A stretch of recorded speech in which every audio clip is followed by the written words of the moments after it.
Hello.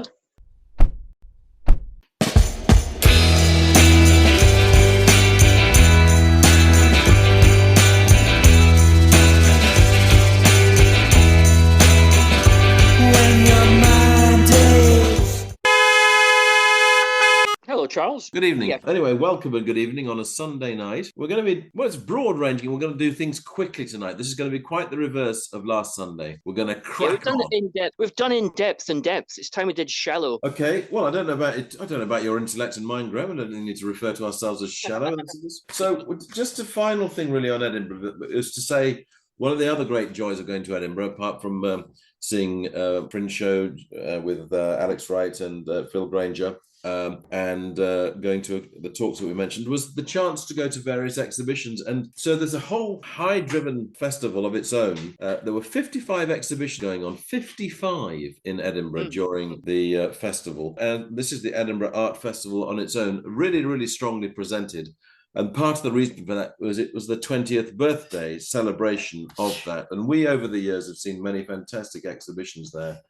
And I thought that this year was no exception. But perhaps what was most revealing to ourselves in many ways, that probably the exhibition, speaking for myself, that I enjoyed most, and you may well agree with me, was actually the traditional fine art exhibition, which was by Adam Bruce Thompson, exhibition called The Quiet Path. Going to continue, by the way, until the 6th of October.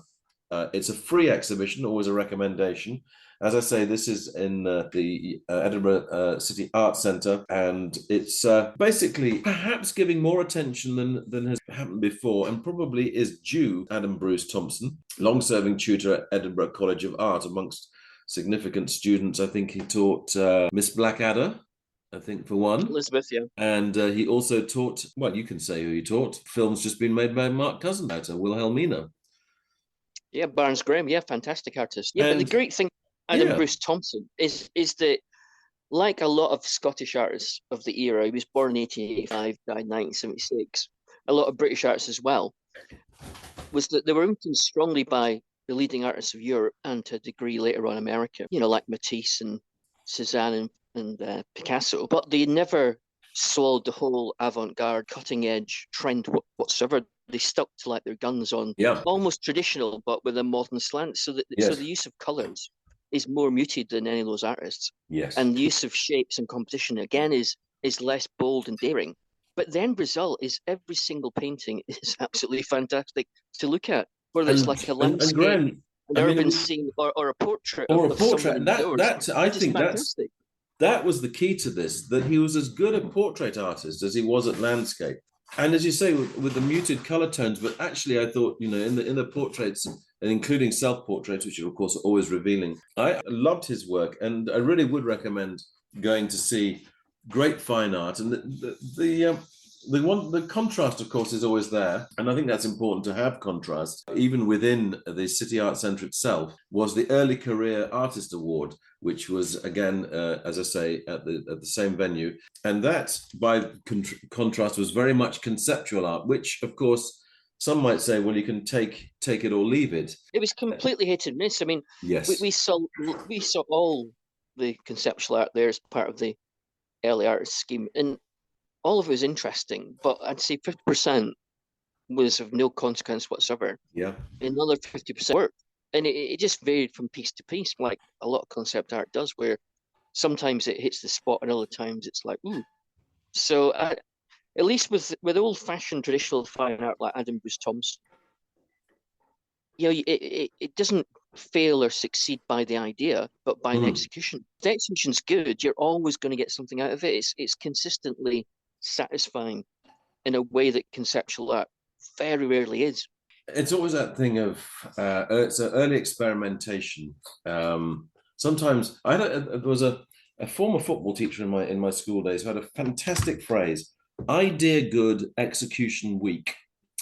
And I don't want to dismiss all of the young artists' work. About you? But there is an element of idea good, execution weak, as another pass went astray beyond the white lines. And I did feel rather that I didn't connect with the work in the way I would have wished rather more to do so. I'm trying to think of the Talbot Rice Gallery, what we saw there. Well, the thing is that last year the exhibitions had a theme that we saw, and the Yes. theme last year was heavily female artists, which Yeah. was great. This Yeah. year the theme seemed to be a lot of African artists and a Yes. lot of themes based on colonization, Yeah. imperialism, and Yeah. decolonization. So the one we saw at Top Rice Gallery was El Anatsui, who is from Ghana. Scottish Mission Book Depot. Yes. Yeah, and it was amazing to look at because it was basically heavily influenced by abstract expressionism Yeah. and by Klimt. So it was actually quite beautiful. But the meaning of it was always related to Ghana's experience under British colonialism. Yeah. Although the only problem with that was that you only got that if you read the interpretation board. Otherwise, all you got was very beautiful abstract expressionism, which in itself is good enough. And I felt we had the same experience at Edinburgh Printmakers Gallery with a Nigerian artist called Keyo Adekunle. That again, brilliant photographs and sort of like collage portraits of African figures in the modern world. Again, linked to the imperial past. But again, I didn't get the meaning of it unless I read about it. It just looked like a set of, dazzling photographic portraits with no meaning whatsoever. And then we got the same experience at the Fruit Market Gallery, which Ibrahim Mahama. Yeah, that's right. Again, that was also very interesting and enjoyable to look at. But you only got any meaning if you read about it. It didn't to me say anything about colonialism or the empire or anything. It was just a nice collection of art. I mean, within that there was taking what effectively were the floorboards, weren't they, from trains that ran on the now defunct railway that had then been used as boards on which to create art. So that was a sense of repossession and taking over. And the removal of, if you want to call it, the stain of colonialization. If there's such a word. I didn't think it said whether the empire was good or bad, whether the experience was good or bad for Ghana. They were all quite neutral in political tone. I didn't get what the message was. If there was a message, maybe there wasn't a message. Maybe I did think, though, the figures seemed to me to be when the figures that were carrying great weights seemed to me to be burdened. I did sense, and we didn't see an image where that burden was removed, which I was expecting to see, but that didn't happen. They continued through one piece to be carrying these heavy girder weights, I think it was. So I didn't sense a complete sense of release from the colonial days. And I was perhaps expecting more of that. But as you say, maybe it was neither politically wholly negative nor politically wholly positive. Well, yeah, but the problem was, as with a lot of modern art, working out what it actually means without reading a book about it can be a bit tricky. The artist there himself. Yeah. But they were all good to look at. I mean, they were visually striking, so that is already a plus point, isn't it? It is. The one we paid to go to was Dovecote Studios, one of our favourite places to go to. That's Chris Simpson's work, The Caged Bird's Song, wasn't it? So, which it was returned to Scotland this year for The Caged Bird's Song, commissioned by the Cloth Workers Company.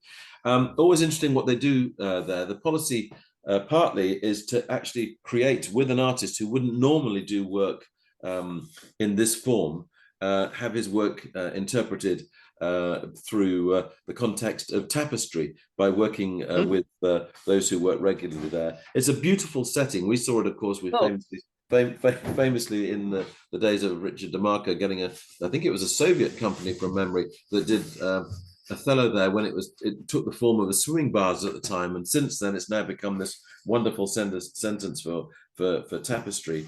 And just recently, the York artist. Dovecote's bringing an exhibition to York City Art Gallery later this year. Yeah, and based on William Morris. That's right. And also, we should mention that Mark Hurd, the York artist, has been working with Dovecote as well. This is going to lead to an exhibition at the National Gallery in Scotland for Mark, which maybe we might do something on once I've had a word with Mark to find out exactly what that involves. But the colours in that work, Graham, the textures were exquisite, weren't they? Well, it was also the patterns and the shapes. There wasn't. Yeah. Chris O'Feely's the Caged Bird song was absolutely perfect. It was a big tapestry, and the colors were fantastic, so influenced by Matisse, Picasso. Mm-hmm. The shapes, the balance, the composition, the content. It was just a stunning work of art. If it turned up in 1901 or 1910 or 1933, you would have said it was great then. It's just a great piece of work. It was probably the most colourful image of all that we saw. So, I mean, we've reflected there on the exhibitions in Scotland. The great news is that most of these shows are running to at least till the end of September and beyond. I do a visit to Edinburgh to see the wonderful art that is on display there at the moment, and you will be rewarded with joyous exhibitions. So, Graham, that's just the starting point for this evening. You heroically have managed to finish your biography of Chris Simpson and Magna Carta. We've mentioned this in more than in passing. This is a book, Graham. Well, tell us been long enough where coming. you completed it writing at home in Grangemouth. So where does it go next then? What do you have to do to finish it completely? Well, Chris has to see it first. Right. Then we have to approach a publisher. And Chris has got some contacts. And I've got some loose contacts. Yeah. Then we have to see what they say. And I'm not expecting it to get published easily. I'm not expecting it to get published without some changes. But I think it's substantially complete. I don't see how it needs a lot of structural change or lots taken out or lots put in. So I'm fairly happy with that. I think it's a good book. Yeah. But it's not a long book. I mean, it's taken me long enough to write, but it's basically 50,000 words, which if it was a fiction novel, is just long enough to know what to call it a novel. Yeah. Otherwise, it'd be a novella. It's not a long book. Obviously, there's a great document already called Magna Carta. So I just wonder what you're going to call the book. Magna Carta Part 2. Well, the first one did pretty well, so I think the sequel should do well. Well, no, it hung around for a long time. For a title, but I've got an idea for a title, but Chris is so involved with the book as well that I don't want to say the title is going to be, because it might end up not being that anyway. No. So anyway, it's a great relief to have finished it. Yeah, I can absolutely understand that, and I mean, it's a challenge like no other, isn't it? Writing a book, it's even writing a biography, as opposed to writing a novel, it's a really disciplined thing to do. And also, as you're writing about living, capture the subject, capture the subject matter, capture the person that's at the centre of it. It's a lot goes into it. Yeah, but it's more than just an academic work. Yes. Or a process. Although it is a process, and there's academic work involved, checking facts, etc. Yeah. It's more the fact that the person's alive, and you know the person. Yeah. And they're going to read it. So you represent the life of someone who knows more about their own life than you do, so, by definition. So as you're writing it, and the deeper you get into actually writing the book and writing the story of someone's life, the more the weight of responsibility to do justice to that person and not to get it wrong starts becoming heavier, because when you start off, you're just pleased to be starting off, and you're dealing with the facts, and you're dealing with interviews, and you're trying to marshal it, you're trying to have a direction. But then as you get going, and you're off the starting blocks, and you're getting into the meat of it, you then think, oh, good grief, this is a real person that I know. I've got to get this right. Will it be Chris Simpson who decides that you've got it right? Now, that's a tricky one. Who knows? Yeah. Who knows what's going to happen? I think that's where it's really interesting, isn't it? I mean, what separates a biography from an autobiography? Well, it's definitely not an autobiography, because the original idea was just to use his interviews with a mild bit of introduction to each chapter. So this is not the convention of the ghost written biography, is it? This is actually, if you like, one step removed. It wouldn't have worked like that. I was hoping it would work like that, but when I came to go back over the notes of all the interviews done over more than a year on his narrow boat on the Leeds to Liverpool Canal, outside the pretty village of East Martin near Skipton, I discovered that his own memories at times are a bit loose and woolly, and not always spot on with the facts as they're written down in some other places occasionally. And also, because he's no longer super famous in Britain, he's probably more famous abroad. Yes. And you want people in Britain to read it. If you just put down what he says, well, there's not been a book about him before. So this isn't the time to do a book just for what Chris Simpson says. No. It's a book to tell his story and to try and sell his brilliant songs. I mean, there's more than 200 mostly fantastic songs, which is still relatively obscure in Britain, which deserve to be heard and written about. So I thought this needs to be done properly. It needs to be something that is going to make people want to listen to the music. I think there's huge merit in that as well. I think obviously we have endless biographies of certain musicians, but I think often when someone's perhaps not as appreciated as they should be, it's really important to have that opportunity to draw attention to that. And we look at Nick Drake's work being so much more appreciated in the aftermath of his sad death, and that isn't an unfamiliar scenario, where, if you like, a talent is discovered, not in this case not posthumously, but that's one of the things that's interesting with Chris Simpson actually, is that he is still around and can look and see what you've written. But I think it would be fair to say that Magna Carta are underappreciated. There's no doubt about that. If you like, they're probably the essence of what would be seen as a cult band. And they had the height of fame, but they remain something of a cult name, and indeed continue to play for a long time. Well, they're a cult band who should have been mainstream, and at one point were sort of mainstream back in the early 1970s. Yes, they're the most important overlooked British band of the golden era of rock music, not to be rediscovered and brought back into the limelight. Every other band that was around in those days, bands that are way inferior to the songwriter of Chris Simpson and the music of Magna Carta, has had books and documentaries and magazine articles in Mojo and Uncut.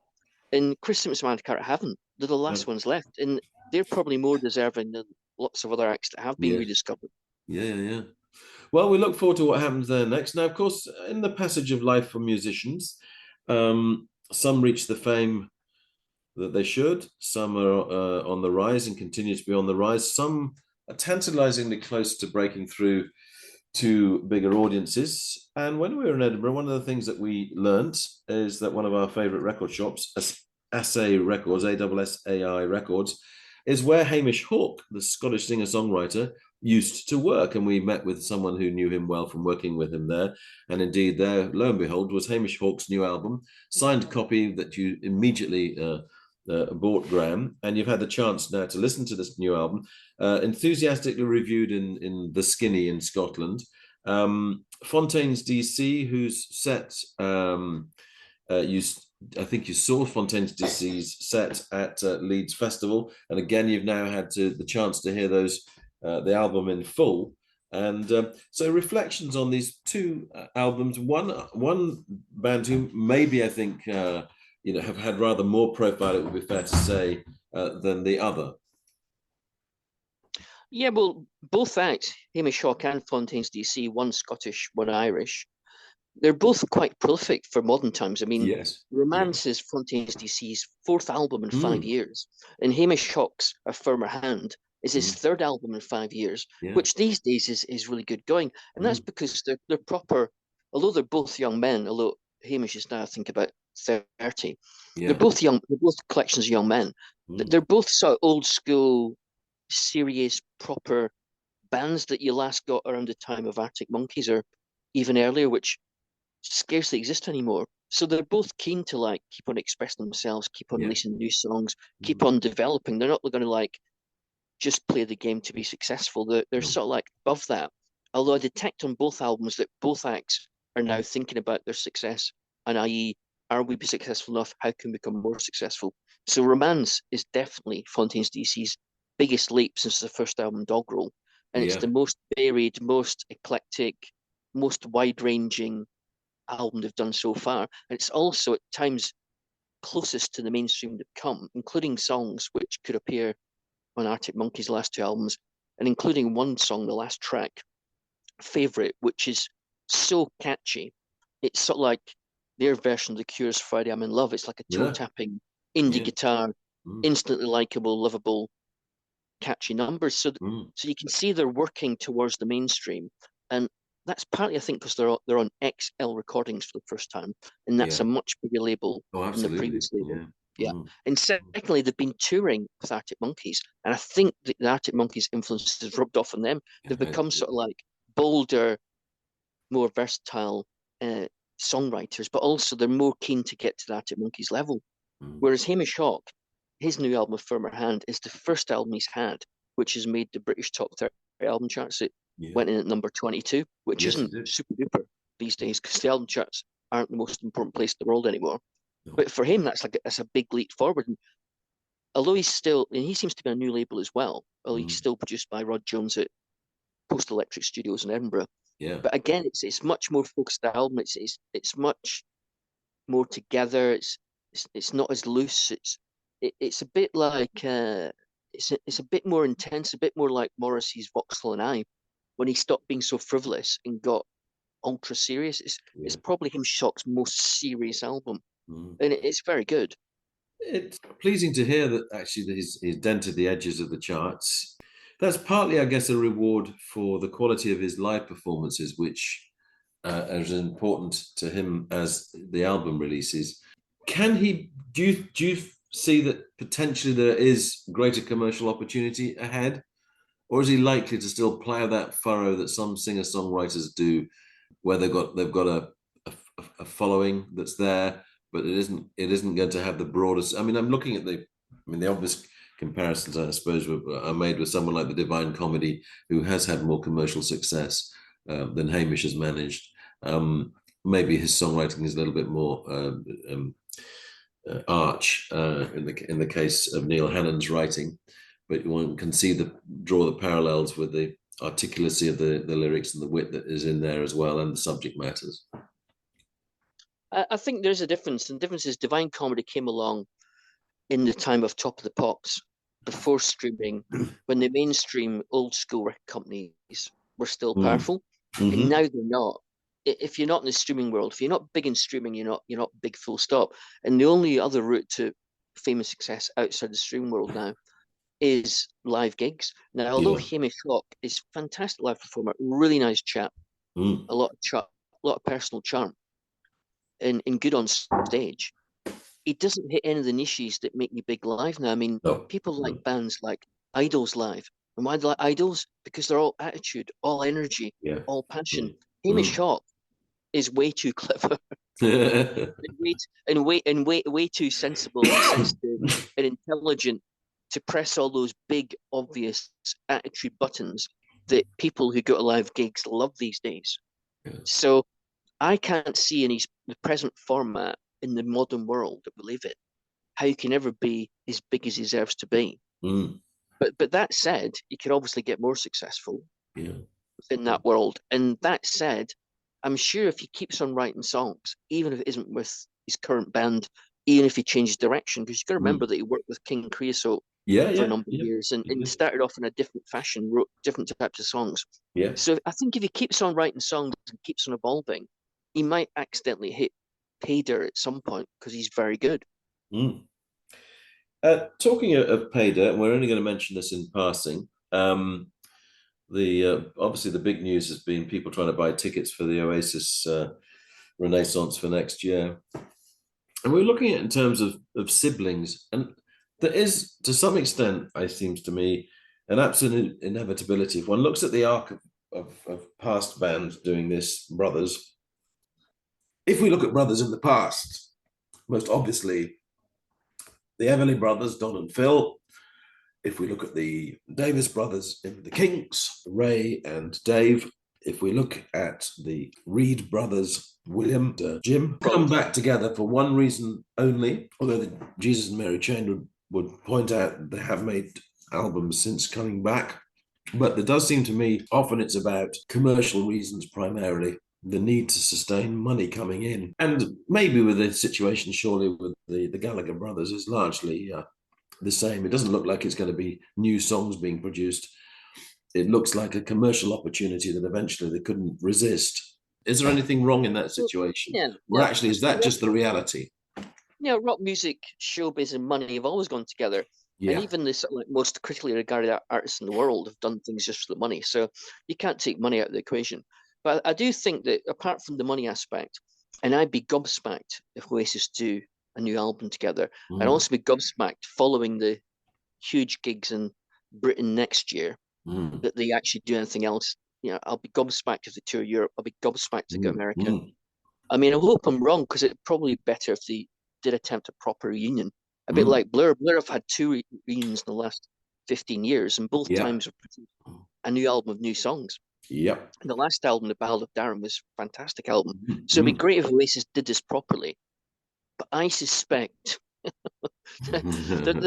despite the fact they've got big hearts, they're not the most sentimental of people are Liam and Noel. And I suspect it is for the money. Although, saying that, I think they've also been spurred by the success last summer of Blur playing Wembley Stadium. Yep. And I think there was always this competition between Blur and Oasis during Britpop. And I think the Gallagher Brothers have thought, wait a minute, bloody Blur look bloody brilliant. They've done bloody Wembley Stadium. Made a bloody success of it. Done a bloody good album. And we're not doing that. And they're looking better than we are. Okay, let's top that. Let's do a big stadium tour. So I think there's probably a little bit of that in it as well. The inevitability of systems crashing yesterday, the inevitability of people trying to charge £6,000 already for tickets, the inevitability one of the sales or one of the ticket organisations putting prices up through this dreadful new scheme of where dynamic pricing. Called dynamic pricing, which I'm not going to mention the theatre near where I'm sitting that does exactly that when a show starts doing well. I think this is a ghastly new trend that's coming in. Well, dynamic pricing is a complete rip-off. Now, Ticketmaster, they claim that it wasn't their idea. They're blaming the band and the management, which and the management is saying the reverse. Well, yeah, but what matters to me, though, is that what annoys me isn't just the fact fans have been ripped off so blatantly with no recourse to anything they can do about it. It's that Ticketmaster themselves, what do? They're a middleman. They don't provide the venue. They don't provide the band. They don't provide anything. They don't even give you real tickets. It's all an email. So they're making a hell lot of money out of bands like Oasis for doing very, very little. And when this trend first started in the 90s in America, because almost all bad ideas start in America, as well as some very good ideas. I remember that Pearl Jam tried to boycott them. If it wasn't Ticketmaster, it was a similar type firm. They tried to boycott them, but because the rest of the music world didn't join the boycott, eventually Pearl Jam gave up. And so what's happened now is that the middle people have moved in to cream off even more money out of the music scene. And so the Oasis situation just shows you how far the music industry is slumped into being money above everything else. And the great cultures and the great art of the world is a balance between creativity and money. It's a balance, and it's out of balance now, and that's why the culture's declined, because the money aspect is too dominant. I mean, I've sort of dove in straight away on the money element of it. For those buying tickets, there are very different reasons for going and seeing the show, and I think one has to not say respect that, but I think one has to acknowledge that. People want something to celebrate. They want to. The nostalgia is entirely understandable in life. Although interestingly, Oasis are also playing to a much, much younger crowd as well now. So there's a whole new generation that is appreciating the music. People do want uplift. They do like big stadium gathering, communal vibes. This has been the case with the Taylor Swift summer season, of course. So there's no getting away from that. And if you're going to pick one British band of recent times to do this, it is Oasis that would be doing it. Well, yeah, I mean, I don't hate Oasis, unlike some people have been negative about the reunion. But I like Slade as much as Oasis. Yeah. There's lots of bands I like as much as Oasis. And I don't buy in totally into the whole Liam Noel, aren't they up fantastic stuff. But I know a lot of people do. So you can't knock it. You know, Noel has probably written about 45 great tunes for Oasis, which is quite a high number for a rock band. Yeah. So even though I personally can't listen to any Oasis album right through, apart from definitely maybe the first album, you know, that's a lot of good tracks. And there's rock bands have made more money with fewer good tracks. There are. Well, we shall see how this spreads out, whether they add yet more concerts. I think there's rumours of more to be added. Let's see what happens. Now, last topic for today, Graham. is a Q&A, question and answer session that you're going to be doing with David Bowie, Beatles producer Ken Scott. And this is going to be in Harrogate next month on his work with a band from the 1970s and beyond, Supertramp. And it's in particular looking at the work that he did with them in the 1970s. And tell me where you're going to be doing this, Graham, and how this is going to happen. Just like you've got a bit of a cough to interrupt and upset the apple cart.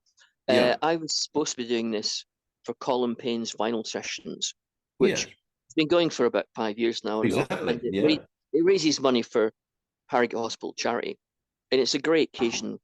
Different classic albums each time. And this time it's Supertramp's Crown of the Century, which Ken Scott produced in 1974, which I love. The only trouble is that I'm coming back from holiday at the night it's on. So, so I'm having to try and get Ken Scott to move the date, but at least a day. Now, will this happens? I do not know. Let's hope that can happen. Otherwise, it'll be the crime of the century, Graham, if it doesn't take place. Oh, good line. But I'm a bit of a dreamer, so maybe it'll still happen. Oh, very good. Very good. Okay, now but it's at Starling. It will happen even without me. Tell me. It'll be at Starling Bar in Harrogate. Oh yeah. Now, if we are Supertramp undervalued, they are. I think they are. Yeah, but are they exciting? That's a very short answer. No. Okay, let's ask, why are they undervalued? Obviously, this is going to be further explored with you and Ken Scott if it goes ahead. Supertramp are a gorgeous pair of slippers. They're very cozy, very comfy. Yes. Some of the best slippers you could possibly wear, but they are essentially slippers, which doesn't get you critical kudos and doesn't get you books written about you. But I love Supertramp, Crown of the Century, Breakfast in America, Crisis What Crisis, Even in the Quietest Moments, great albums. Yeah. I think, I look back and, one remembers school days and those albums across the corridors, they'll be coming out of a lot of the, well, they weren't one of the most appreciated bands in my school days. And yet, if I look since then, I think they're one of those bands that's pretty much died away from being appreciated. The contrast with at the time how they were appreciated, and as I say, I don't think they'll find books particularly written about them.